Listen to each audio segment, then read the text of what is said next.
My presentation might be boring to a lot of you because I imagine that we're in the fintech industry and a lot of us are familiar with what Gcash and e-wallets are doing. But I guess I'd like to take this opportunity maybe for us to reflect a little bit about what we're trying to do and the problems that we're trying to solve.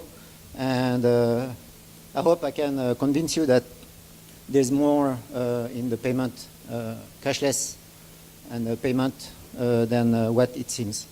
So first, I guess I'd like to challenge the audience to think about what is over 2,000-year-old and that we still use today and is basically hasn't really changed much in 2,000 years.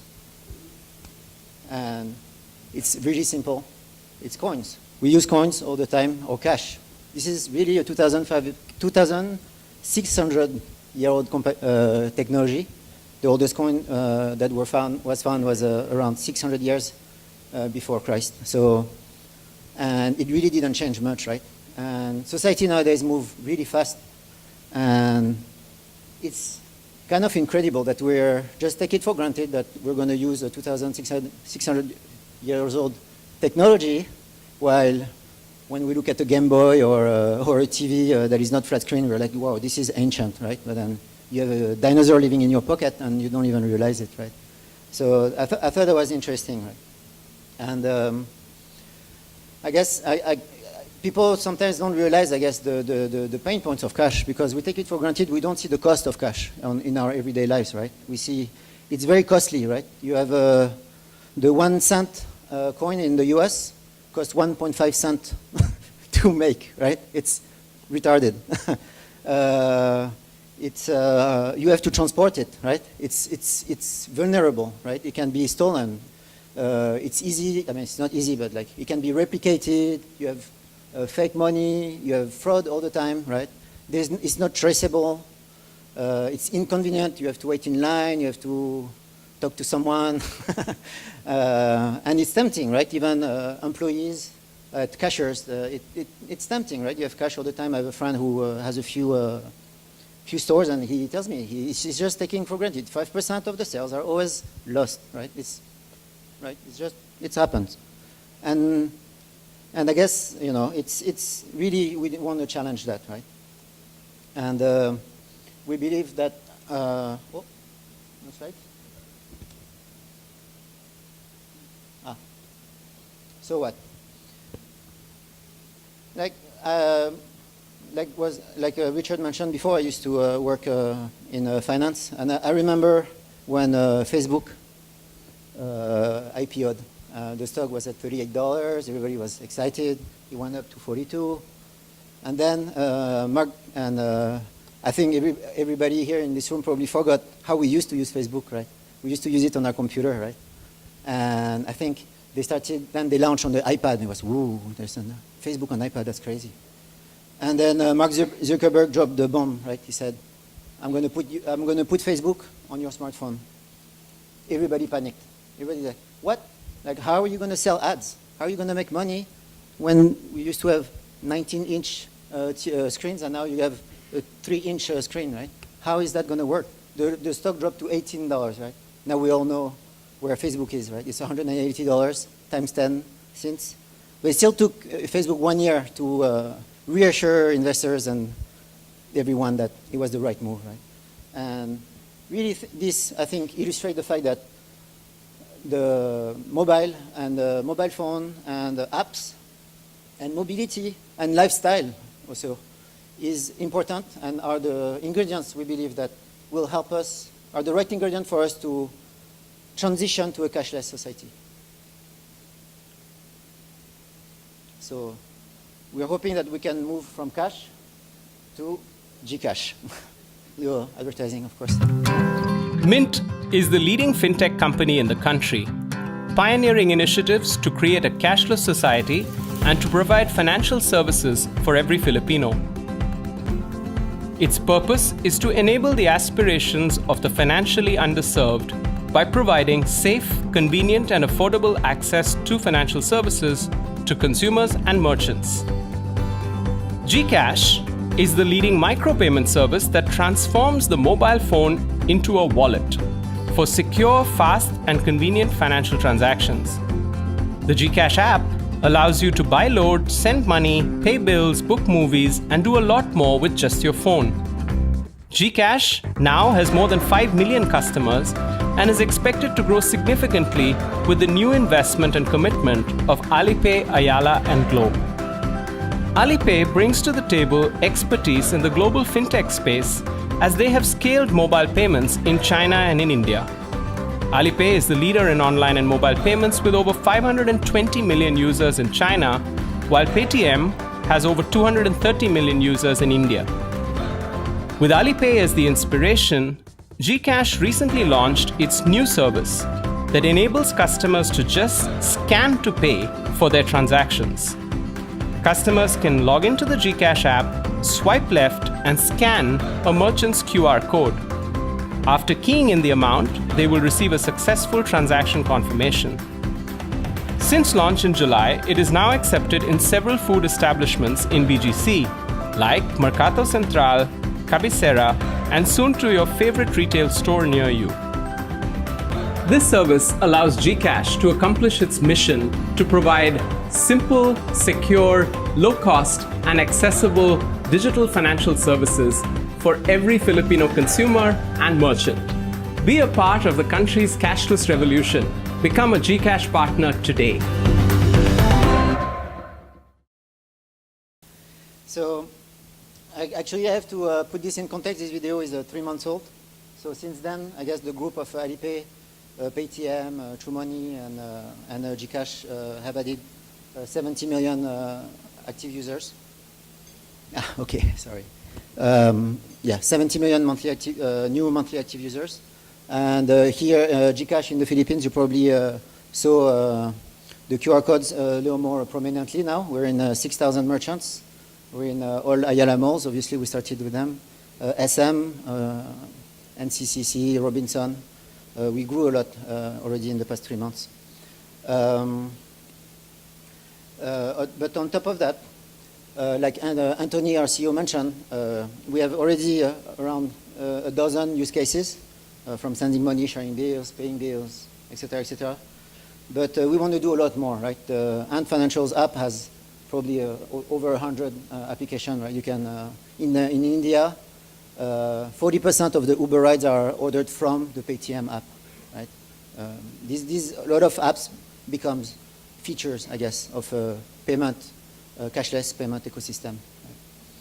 Right?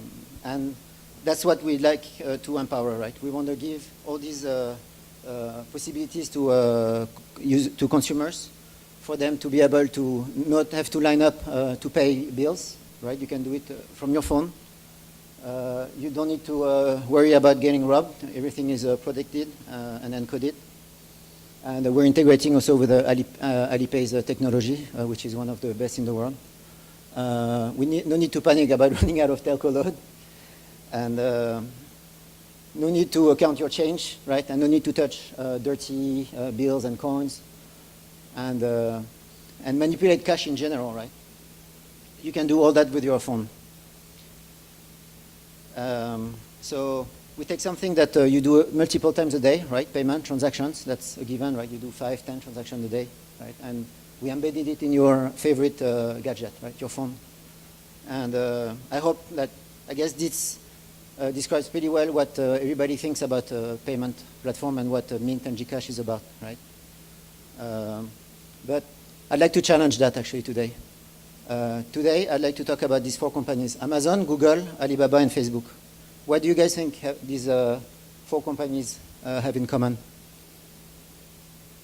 Aside of the fact that the 4 of them are in the top 10 largest companies in the world. They have a combined $2,500 billion valuation. And they're all B2C companies, right? We all use this service, right? Alibaba or Lazada here, Amazon, Google, Gmail, Facebook. No need to point this out, right? But it's actually wrong. They're not B2C companies, right? They're big data companies. They're B2B companies, right? And that's what I'd like to illustrate today here, is the payment is our ecosystem. The payment is our Facebook app. The payment is what drives the growth, the user base, and the data, right? Whereas transactional data. The likes of a Facebook translated to transaction, right? On Facebook, I know that you like a Porsche, but doesn't mean I should sell you a Porsche, right? But if you have a transaction and you know you buy coffee at Starbucks, that's relevant because that's what you actually buy, right?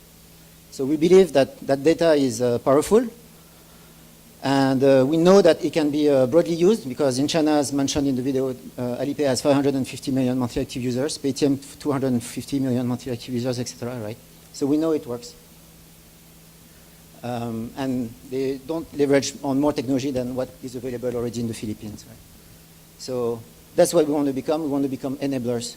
We want to work with financial services, obviously, the low-hanging fruit, and leverage on our multi-dimensional database and our hopefully multi-million user base down the road to enable this financial institution to provide their services, lending, insurance, and savings or investments.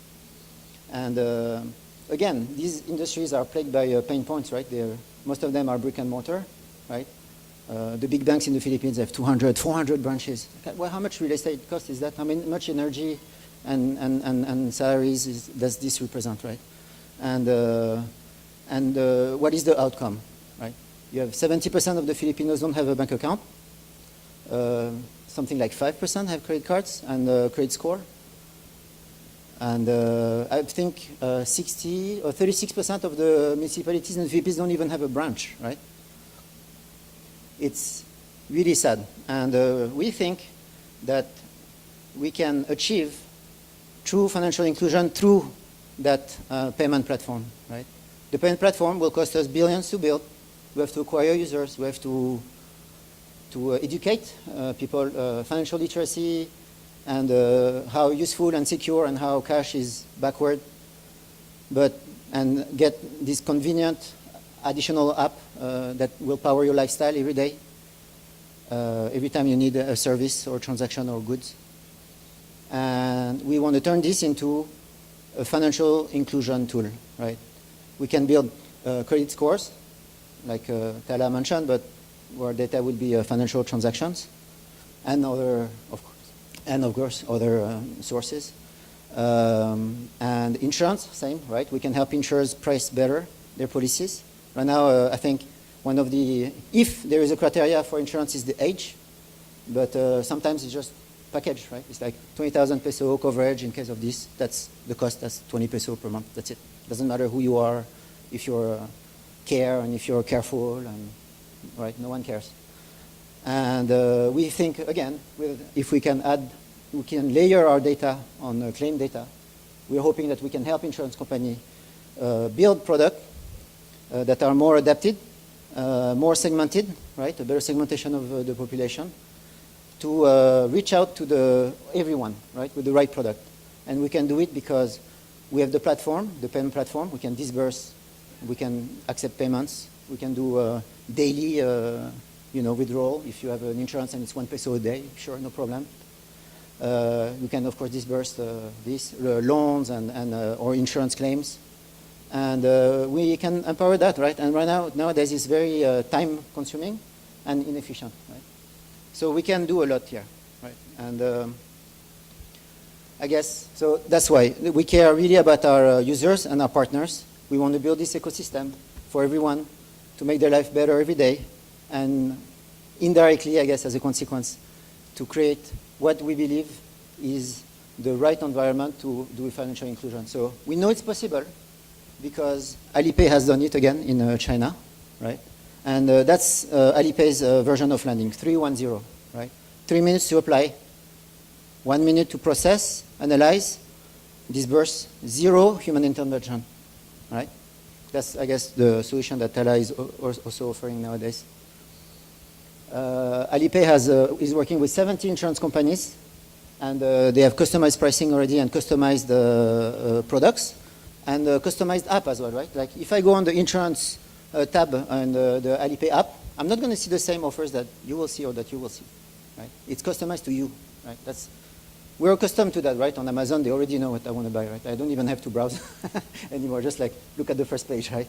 And same Netflix, right? They know already how much I'm going to like a movie, and even they leverage that, they reverse engineered it, and they know how to produce the best show we've ever seen before, right? Because they know exactly the right ingredients, right, that we like, right? That's what we're trying to, I guess, do, but for the financial services. And surprisingly, last year, all these middle-class Chinese collectively surpassed the largest JP Morgan market fund. Alipay, I think back in April, finally passed JP Morgan's largest market fund with $165 billion under management. Right? That's really impressive, right? The power of the mass. And that, I guess, leads me to finally conclude that we strongly believe that the payment service and the cashless ecosystem, with the right technology that we have access to nowadays, and that some of you are actually building and helping us with, will really create a full, real financial inclusion system where everybody is really included, not just 10% or the next 10% or the next. Everybody can be included. There you go. Thank you.